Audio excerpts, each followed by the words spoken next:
Bonjour, quels sont vos défauts? En entretien d'embauche, cette question est un grand classique. Et en tant que coach spécialisé dans les entretiens, on me pose souvent cette question: Monsieur Gauthier, qu'est-ce que je dis quand je dois parler de mes défauts? Dans cette vidéo, je vais vous donner 3 stratégies pour trouver des défauts. La première stratégie, c'est de partir d'un défaut qui se voit en entretien.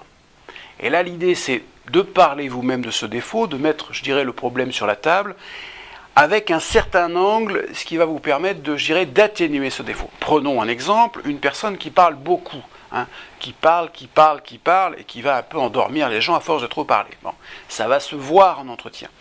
Donc là, la stratégie, c'est de se dire, je parle beaucoup, le recruteur peut prendre ça comme un manque de synthèse, ou quelqu'un qui ne sait pas se focaliser sur un objectif. Donc là, je vais dire quoi comme défaut? Je vais dire, voilà, mon défaut, c'est que je suis quelqu'un de passionné, j'ai parfois tendance à m'emballer un petit peu vite, à être un petit peu trop dans l'émotion, à vouloir communiquer autour de ça.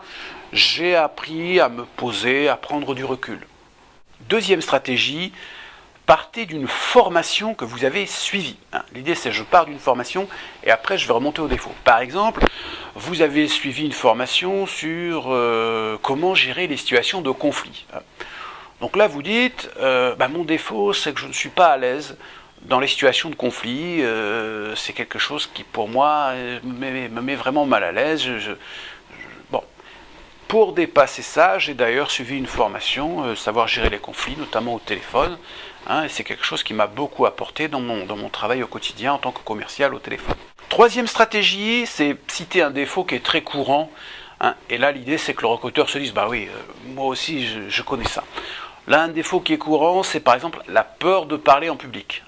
Donc là, effectivement, si votre métier consiste à parler en public, c'est pas forcément quelque chose que vous allez dire. Par contre, si vous êtes par exemple assistante commerciale, ou vous n'avez pas à parler devant des publics continuellement, à ce moment-là, vous allez dire, troisième défaut, c'est je ne suis pas à l'aise quand je dois parler devant un public de 10, 15, 20 personnes.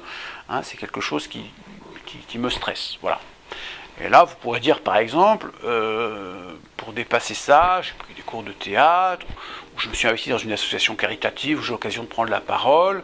Voilà, merci d'avoir écouté ce conseil. Je suis Yves Gauthier, coach en entretien d'embauche. Je vous souhaite bonne chance pour vos entretiens.